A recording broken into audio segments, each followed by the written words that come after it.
Vamos a hablar de funciones. Una función va a ser una parte del código que va a realizar una tarea específica. De esta forma, vamos a encapsular ciertas tareas, es decir, vamos a tomar ciertas líneas de código que tienen sentido entre sí, que podrían interpretarse como realizando una única tarea y separarlas del resto del código para darles un nombre. De esta forma nos abstraemos de esa operación y cuando la necesitemos dentro de nuestro programa podremos ejecutarla utilizando la función. Usualmente las funciones reciben ciertos datos, los procesan y retornan un resultado.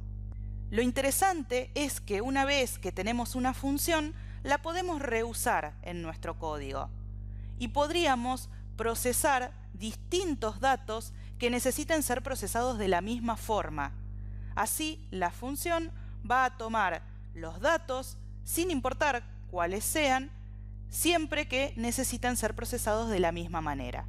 Esto se asemeja bastante al concepto de función en matemática. Por ejemplo, si utilizamos la función raíz cuadrada, le vamos a dar un número y nos va a retornar la raíz cuadrada de ese número.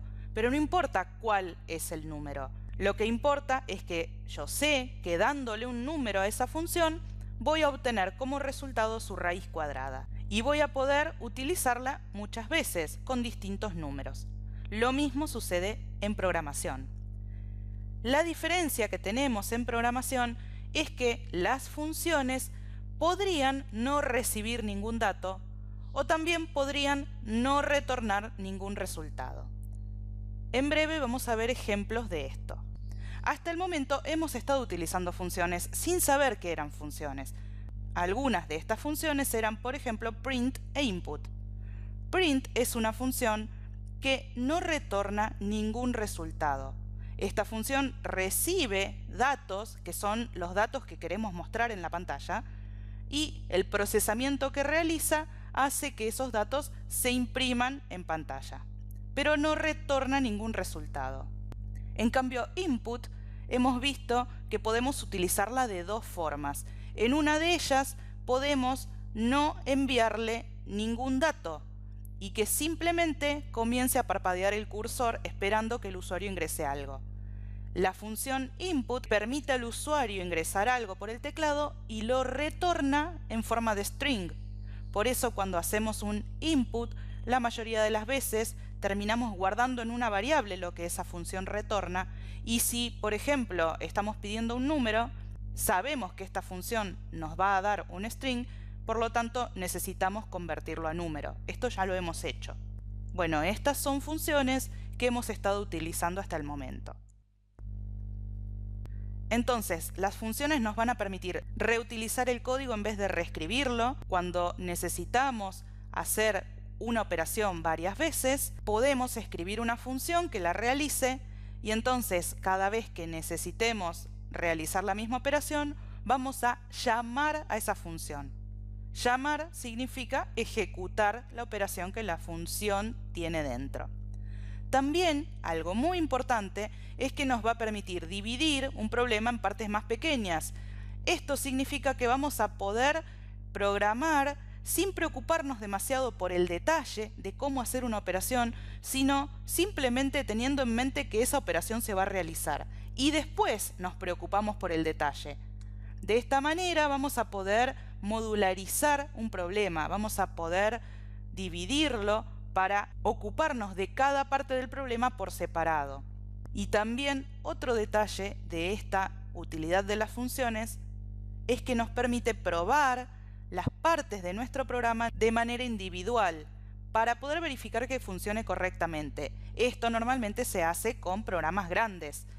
Cuando en un programa grande tenemos que introducir alguna modificación, corremos el riesgo de que una pequeña modificación en una parte del programa incida en alguna otra parte del programa y nos dé un resultado no esperado. Entonces, con las funciones podemos ir probando parte, por separado, y como hemos encapsulado las tareas, Esto va a reducir la posibilidad de que un error en una parte del código nos incida en el resto. Lo que este gráfico está diagramando es un código de un programa, estas serían las líneas del programa, y que en cierta parte se llama a una función. La llamada a una función, que también se suele decir invocación, la llamada o invocación a una función hace que esa función se active y que realice la operación que tiene dentro.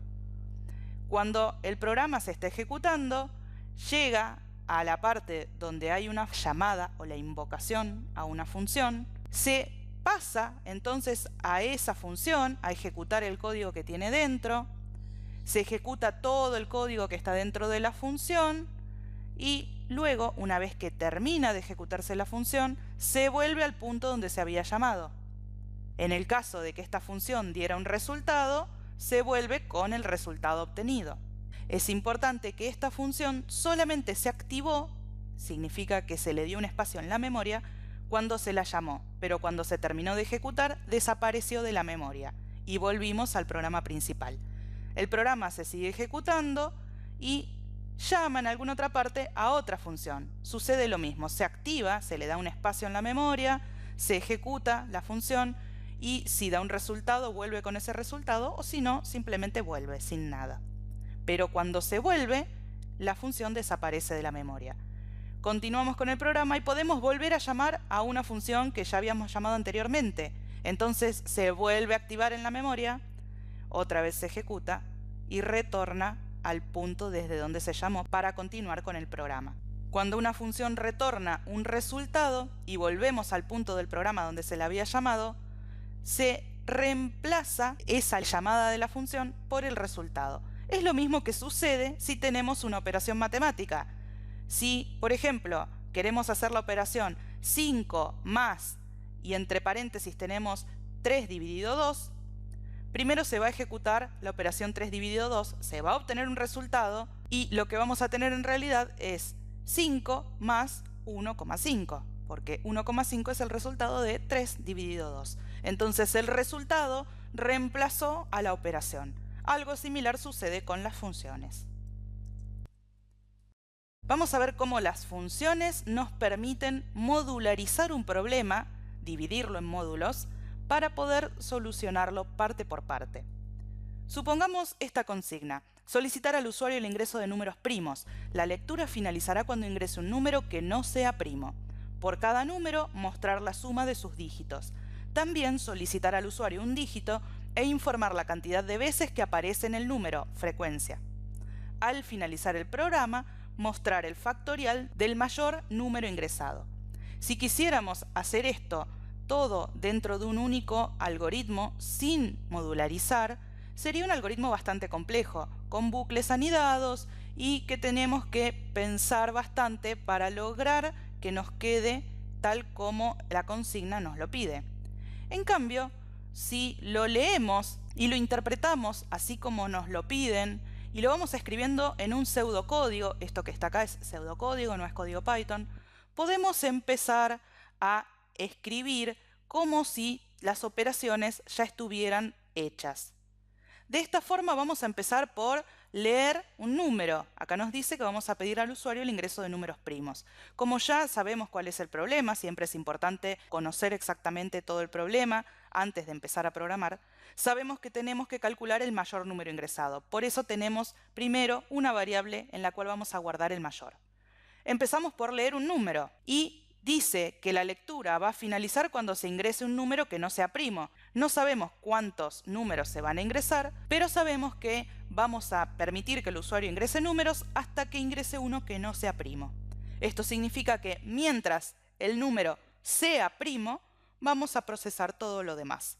Y lo demás nos dice que por cada número tenemos que mostrar la suma de los dígitos del número. Entonces, hemos puesto una línea que dice simplemente eso, mostrar suma de los dígitos del número. No tenemos explicitado cuál es el algoritmo para hacer esto. Después vamos a leer también un dígito. Vamos a pedirle al usuario que ingrese un dígito y le vamos a mostrar la cantidad de veces que ese dígito aparece en el número. Esto es lo que se llama la frecuencia o las ocurrencias, también suele decirse. Vamos a mostrar la frecuencia de ese dígito en el número. Nuevamente, no ponemos el algoritmo, simplemente ponemos una línea que dice qué operación necesitamos realizar. Y también tenemos que mostrar el factorial del mayor número ingresado. Pero esto lo vamos a poder mostrar una vez que salimos del bucle, una vez que se hayan ingresado todos los números, porque recién vamos a conocer el mayor cuando se hayan terminado de ingresar números. Pero lo que vamos a ir calculando número por número es ver si cada uno de los números es el mayor. Este es el algoritmo que ya hemos visto de cálculo del mayor. Acá lo que hacemos es decir si el número que estamos leyendo es mayor que el mayor almacenado hasta este momento, vamos a reemplazar a ese mayor con el número que acabamos de leer. Y una vez que terminamos de procesar este número, leemos un nuevo número. Volvemos y nuevamente vamos a ver si el número es primo. Acá también tenemos una operación cuyo algoritmo no nos hemos detenido a descifrar todavía. Simplemente pusimos que queremos saber si el número es primo. Y empezamos nuevamente. Cuando un número no sea primo, cuando esto sea falso, va a cortar esta iteración y vamos a mostrar el factorial del mayor, de esta variable, del número que haya quedado guardado dentro de esta variable. También, para mostrar el factorial necesitaremos un algoritmo, pero por ahora no lo estamos detallando. Así que acá tenemos ciertas funciones, estas serían llamadas a funciones, que vamos a realizar después para ir haciendo cada una de estas operaciones por separado. Pero de esta manera pudimos generar toda la estructura del algoritmo sin preocuparnos por los detalles. Una vez que tenemos la estructura general, podemos pasar a escribir cada uno de los algoritmos necesarios. ¿Qué partes tiene una función? La primera es la palabra def, que nos va a permitir en Python definir una función. Esto es puramente una regla de sintaxis. En cada lenguaje las funciones se van a escribir de distintas maneras, pero en general tienen una estructura similar, que comprende un nombre para poder llamar a esa función por su nombre, los parámetros, que son los datos que recibe para trabajar. Habíamos puesto el ejemplo de la raíz cuadrada de un número. Bueno, el dato en ese caso es el número. Y habíamos dicho también que podría no recibir ningún parámetro, o podrían ser 1, 2 o más, porque la cantidad es ilimitada. Podemos poner tantos parámetros como sea necesario. Luego viene el cuerpo, que es el bloque de código con el algoritmo que realiza la tarea. Y finalmente el valor de retorno, que también habíamos dicho que podía no retornar nada, o puede retornar 1, pero no puede nunca retornar más de un valor. Nuevamente, en el ejemplo de la raíz cuadrada, el valor de retorno es un número, es la raíz cuadrada del número que le dimos como parámetro, pero no puede retornar más de una cosa. Acá vemos un ejemplo de cómo se escribe una función, se pone la palabra def, luego se pone el nombre, entre paréntesis una lista con los parámetros, y en este caso si hay más de uno, estos parámetros se separan con coma. Luego se ponen 2 puntos y se comienza con sangría, porque esto es un bloque de código, con el cuerpo de la función o el algoritmo que va a tener esta función dentro y el valor de retorno que podría no estar si es que esta función no retorna nada. Por fuera de la función, como hemos visto en el gráfico anterior, tenemos la llamada o la invocación para hacer que esta función se active en la memoria y se empiece a ejecutar. Vamos a ver cada una de estas partes. El nombre o identificador de una función va a tener las mismas reglas que usamos para las variables, los nombres o identificadores de variables. Estos eran que solo puede tener letras, dígitos numéricos o guión bajo, no puede empezar con un número y no puede utilizarse como nombre alguna palabra reservada del lenguaje. Por ejemplo, no podría llamar a una función while, porque while es una palabra que reserva el lenguaje para realizar los bucles. Y algo importante, que es una regla de buena práctica, es que el nombre, al igual que con las variables, tiene que ser representativo. Cuando utilizamos variables, si en una variable estamos guardando la suma de algo, va a ser conveniente que le pongamos como nombre suma, en vez de, por ejemplo, x, porque en un programa grande, cuando empecemos a tener muchas variables, después vamos a olvidarnos de qué era esa x. Así que si nosotros decimos suma, va a ser mucho más fácil recordar y seguir el hilo del algoritmo. Con las funciones sucede lo mismo. Si yo tengo una función que va a calcular la raíz cuadrada, no le voy a poner como nombre a, sino que le puedo poner, por ejemplo, raíz o raíz cuadrada, siempre que siga las reglas sintácticas de cómo se escriben los nombres, que son estas. Si tenemos un ejemplo de una función que se llama validar, este sería el nombre de la función. Esta función recibe un parámetro que representa una dirección email, que puedo deducir que es una dirección email por el nombre del parámetro, porque para esto es que necesitamos que los nombres sean representativos. De la misma forma, el nombre de la función que dice validar, junto con el nombre del parámetro que dice email, me hace poder deducir que esta función va a validar que una dirección email sea correcta. Después tenemos el cuerpo de la función y si existe el valor de retorno. Bueno, vamos a ver un poco más en detalle los parámetros. Ya hemos dicho que son los datos que se le mandan a la función porque son datos que necesita para procesar.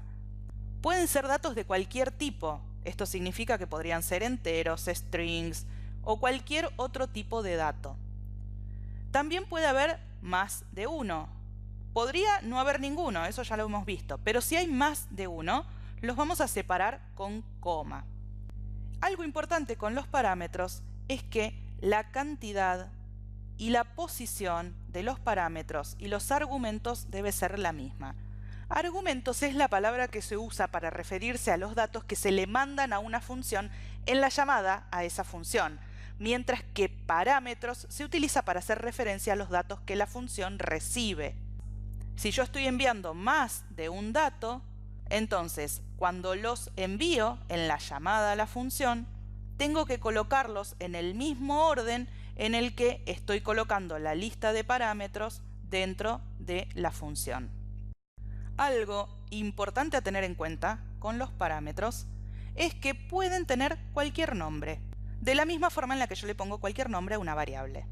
Esto significa que cuando hago una llamada a la función, le puedo mandar un valor, por ejemplo, un valor que esté guardado dentro de una variable, pero en la función el parámetro no tiene por qué tener el mismo nombre que la variable que le estoy mandando en la llamada. Estos parámetros dentro de la función actúan como variables, lo que significa que los puedo utilizar como cualquier otra variable. Y así como actúan como variables, significa que también puedo cambiar su valor. Se los puede modificar, pero esa modificación solo cuenta mientras exista la función, porque ya hemos visto que cuando la función se activa, se le da un espacio en la memoria, la función se ejecuta, utiliza los datos que tenga que utilizar, utiliza estos parámetros, procesa, corre su algoritmo, pero cuando la función termina, se va de la memoria, desaparece, con lo cual cualquier modificación que se haya hecho a estas variables que estaban dentro de la función desaparece con ellas.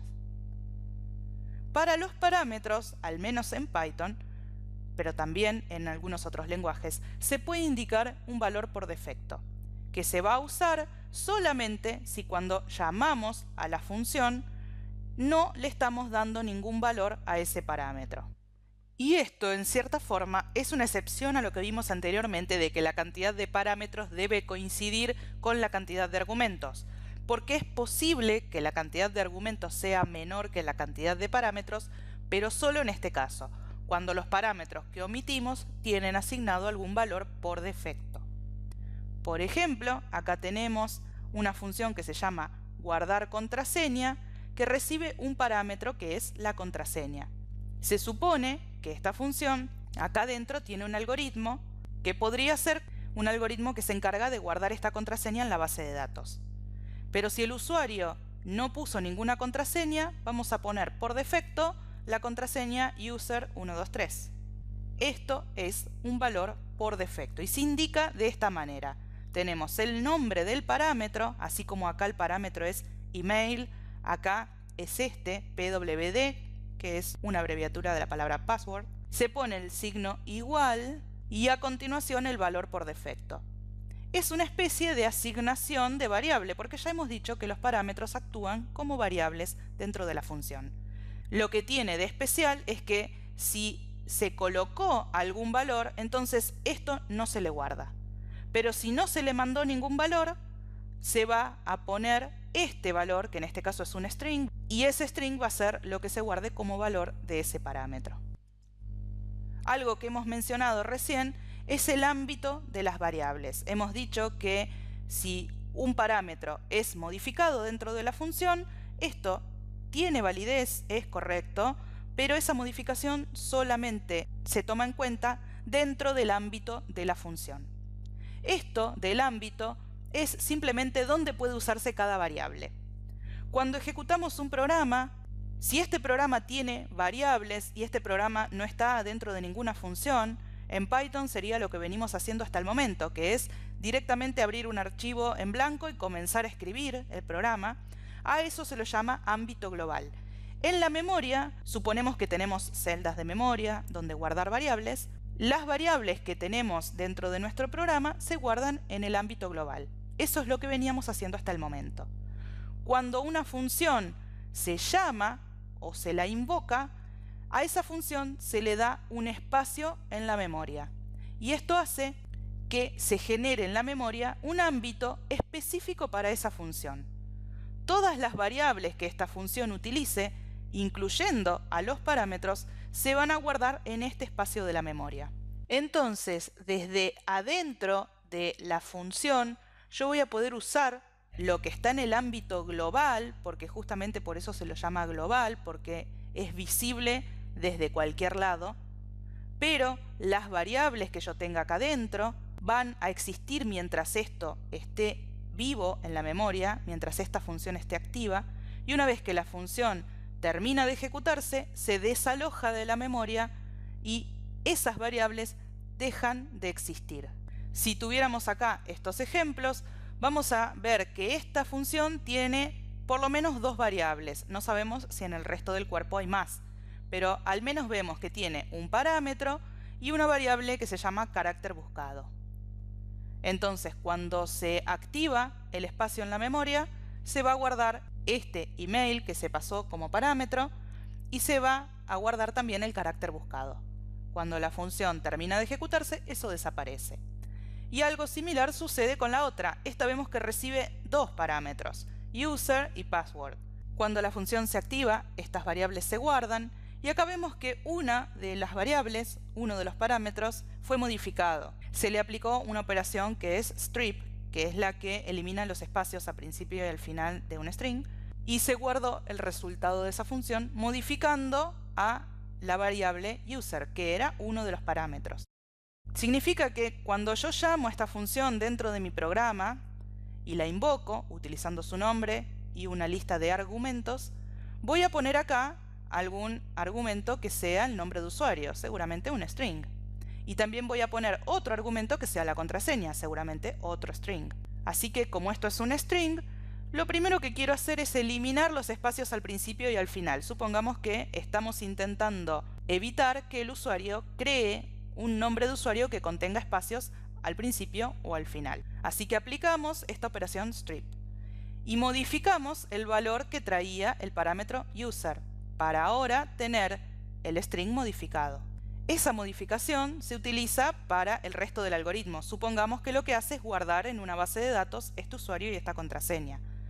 Va a ir a la base de datos, va a guardar, no sabemos cómo lo hace y no nos interesa, va a guardar este user, pero con la modificación que le hemos hecho, porque esta modificación tiene validez dentro del ámbito de la función.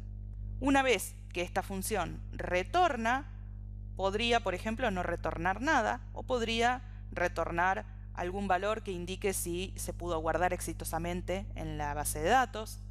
Pero cuando retorna, eso se desaloja de la memoria, con lo cual el valor este de user que habíamos modificado también desaparece y volvemos al punto donde se le había llamado. Si teníamos a ese user guardado en una variable cuando lo mandamos, ahora sigue quedando intacto. La modificación que se hizo dentro de la función no es válida dentro de este otro ámbito. Eso es algo que en los lenguajes de programación se llama pasaje de parámetros por valor o por copia, porque lo que se hace es de la variable que teníamos en el ámbito global, se hizo una copia para el ámbito de la función. Se trabajó dentro de la función con esa copia, cuando terminó la función, esto desapareció y nos quedamos otra vez con el valor original. Como hablamos anteriormente, los parámetros pueden tener un nombre diferente al nombre que tiene el dato desde el lugar donde se lo llama. Supongamos que estamos con esta función y que viene nuestro programa y le pide al usuario escribir su dirección email. Esa dirección que el usuario escribe, supongamos que se guarda en la variable llamada dirección. Cuando llegamos al punto de validar que esa dirección sea correcta, vamos a llamar a la función y le vamos a mandar la dirección para que la valide. Pero ese dato que dentro del ámbito global se llama dirección, en la función vemos que se llama email. Y esto es porque la función es una operación genérica. Yo puedo llamarla desde distintos lugares. Supongamos que acá se está llamando mandándole ese dato que está guardado en la variable dirección, pero acá, cuando se la vuelve a llamar, se le manda otro dato que está guardado en otra variable. Supongamos que esta nueva variable se llama e. Bueno, la hemos llamado 2 veces, mandándole distintos datos, pero cada vez que se la llama, la variable se guarda acá el dato que nosotros le mandamos. ¿Qué tiene que tener el cuerpo de una función? El cuerpo hemos dicho que es el bloque de código, que es igual que cualquier otro. Es un algoritmo, así que adentro del cuerpo de una función podemos crear variables, podemos incluir bucles, decisiones, anidar estructuras y puede tener la complejidad que queramos. Siempre vamos a tener que intentar respetar las buenas prácticas de programación. Las variables que creemos dentro del cuerpo de la función se van a llamar variables locales, porque son locales al ámbito de la función. No pueden ser vistas en el ámbito global o dentro de otras funciones. Se restringe su vida solamente a esa función. Los parámetros, ya hemos visto también, que se pueden utilizar como variables dentro del cuerpo de la función y que si su valor cambia, no se modifica el valor original en la llamada a la función. Así que el cuerpo, en este ejemplo, sería el algoritmo que valida que un email sea válido. Lo que hace esta validación, es una validación muy sencilla, es verificar si dentro de este email existe el carácter arroba. Acá tenemos que email va a ser una variable que en realidad es un parámetro y tenemos una variable local que es carácter buscado, otra variable local que es email válido y otra que es C. Todas estas van a estar dentro de la memoria en el ámbito de la función y van a desaparecer cuando la función termine. Bueno, llegamos al valor de retorno de una función. El valor de retorno ya hemos visto que es el resultado de la operación que hace la función y ya hemos visto que las funciones realizan una determinada tarea agrupando una determinada cantidad de líneas de código y este valor de retorno puede ser de cualquier tipo de dato, string, entero, booleano, cualquier tipo de dato que podamos utilizar. Podría no haber valor de retorno si no es necesario, pero si existe el valor de retorno, solo se puede retornar una cosa por vez. Y esto está puesto de esta manera porque una instrucción de retorno puede aparecer más de una vez dentro de la misma función, pero por cada vez que aparece puede tener un único valor. Y donde aparezca esta instrucción, la función finaliza. Vemos acá 2 ejemplos que hacen lo mismo, es el mismo algoritmo, solamente que está escrito de 2 formas diferentes. Y ya vimos que esta función se encarga de validar que el email pasado por parámetro sea correcto. Para ello va a buscar que esa dirección email contenga la arroba. En este ejemplo comenzamos con una variable que se llama email válido puesta en falso. Significa que vamos a tomar como inválido el email hasta que encontremos una arroba. Por eso empezamos a recorrerlo, a este string que está guardado dentro de email, buscando si encontramos la arroba. Si encontramos la arroba, vamos a poner en verdadero a la variable email válido y vamos a cortar el recorrido porque ya hemos encontrado lo que queríamos. No es necesario continuar recorriendo este email. Cuando finaliza este bloque de código y finaliza nuestro bucle, ya sabemos que dentro de email válido nos quedó el resultado, que será falso si nunca encontramos la arroba o verdadero si es que la hemos encontrado. Por lo tanto, el valor de retorno de esta función es el valor que esté contenido dentro de email válido. Va a ser un booleano, true o false. En este otro ejemplo es algo muy parecido, pero en vez de utilizar la variable email válido, empezamos a buscar y directamente, si encontramos la arroba dentro del email, retornamos verdadero, porque sabemos que la instrucción de retorno corta la ejecución de la función. Entonces, si nuestro email es ana@midominio.com, va a empezar a recorrer la A, va a ver que no es la arroba, esto le da falso, va a ir a la N, va a ver que no es la arroba y le da falso, va a ir a la A nuevamente, va a ver que no es la arroba y le da falso, pero cuando va a la arroba se va a encontrar que esto le da verdadero y ejecuta esta instrucción de retorno. Cuando ejecuta esto, la función se desaloja de la memoria y volvemos al punto de la llamada o de la invocación, con lo cual lo que está a continuación no se ejecuta. Si se recorre todo este email sin que esto haya sido verdadero nunca, significa que nunca encontramos la arroba, va a terminar el bucle sin haber entrado nunca dentro del if, por lo cual no se retornó nunca. Y una vez que termina el recorrido del for, si nunca se retornó verdadero, ya sabemos que es porque el email no es válido, porque no encontramos la arroba. Así que estamos en condiciones de retornar como valor falso. Este email no es válido.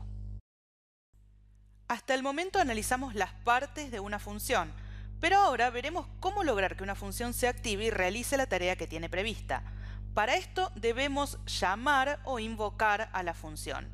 Las funciones pueden ser llamadas desde cualquier parte del código, incluso desde otra función. Para llamarlas, vamos a colocar el nombre y los argumentos.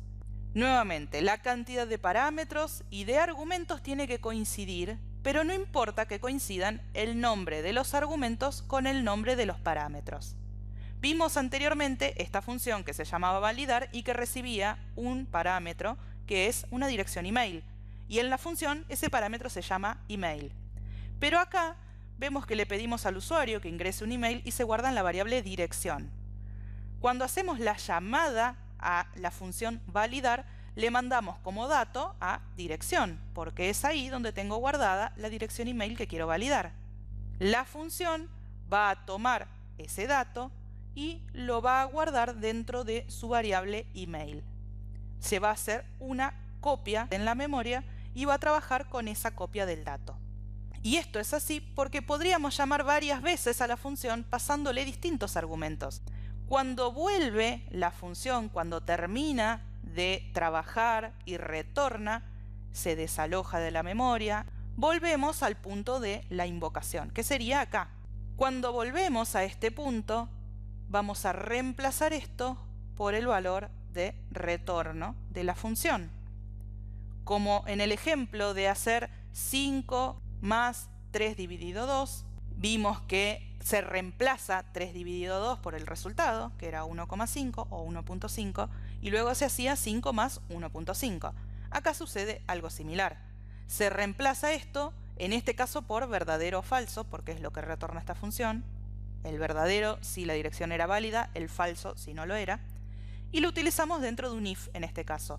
Pero como esto representa un valor verdadero o falso, lo podemos usar en cualquier parte en la que podamos usar un verdadero o falso, un true o false. Podemos usarla como condición del if, como en este caso.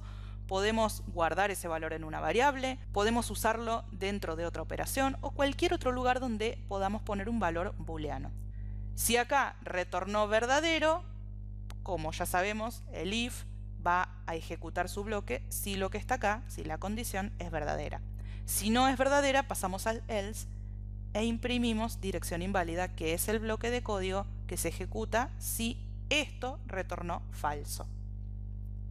Entonces, cuando estamos llamando a una función, ya sea desde el programa principal que está en el ámbito global o desde otra función, la parte de código que llama o invoca a la función se dice que es la unidad llamadora o la unidad que llama a la función, y es a donde va a volver la ejecución cuando la función finalice. Así que la unidad llamadora o la unidad que invoca a la función se comunica con la función mediante los argumentos, que son los datos que le pasamos a la función para que trabaje, y mediante el valor de retorno, que es lo que vamos a utilizar una vez que la función retorne. Bueno, ¿cómo vamos a crear funciones? Tenemos dos opciones. Una es colocarlas dentro del mismo archivo donde tenemos el resto del programa, siempre antes de donde se las va a invocar. De la misma manera en que cuando vamos a utilizar una variable, tenemos que ver que antes se le haya dado un valor, si no nos va a dar el error diciendo que la variable no existe. Con las funciones sucede lo mismo. Si estamos tratando de invocar o llamar a una función que todavía no está escrita o que está escrita más adelante, nos va a dar el mismo error, va a decir que no la conoce. Entonces, si vamos a poner todo junto, vamos a tener que poner las funciones antes de donde se las llama. Otra opción que es interesante para la etapa de aprendizaje porque nos permite evitar ciertos errores es colocar las funciones en un archivo diferente que luego se importa desde el programa principal o desde donde sea que tenemos que llamar a esas funciones.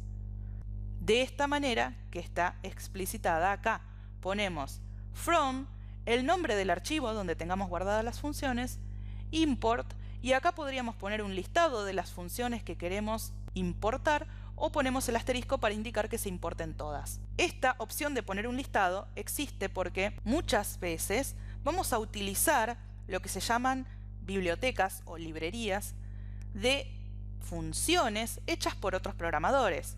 Hay muchas.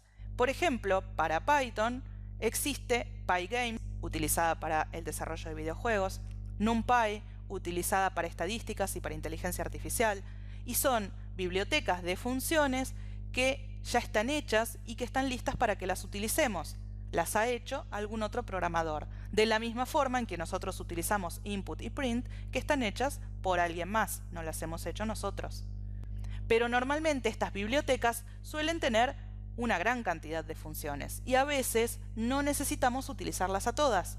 Si solamente vamos a utilizar algunas, no vamos a necesitar importar todo el archivo, porque esto está malgastando nuestros recursos. Por eso es que podemos indicar acá un listado de qué funciones queremos en nuestro programa. Una vez que tenemos definido dónde vamos a poner nuestras funciones, tenemos algunos pasos que nos pueden servir a la hora de crear funciones. Primero tenemos que definir exactamente qué operación va a realizar, para lo cual ya vimos que tenemos que darle un nombre adecuado, representativo. Por ejemplo, la función que vimos anteriormente que valida una dirección de email se llama validar. No se va a llamar X o no se va a llamar sumar porque no tiene nada que ver. Le vamos a poner un nombre que va a decirnos a simple vista qué es lo que esa función hace. Después tenemos que definir qué datos necesita recibir, o sea, qué parámetros va a tener esa función, porque son los datos que necesita recibir desde afuera para trabajar. También tenemos que definir si es que va a haber un valor de retorno y cuál va a ser. En el caso de validar un email, nuestro valor de retorno va a ser un verdadero o falso, diciendo si el email es válido o no.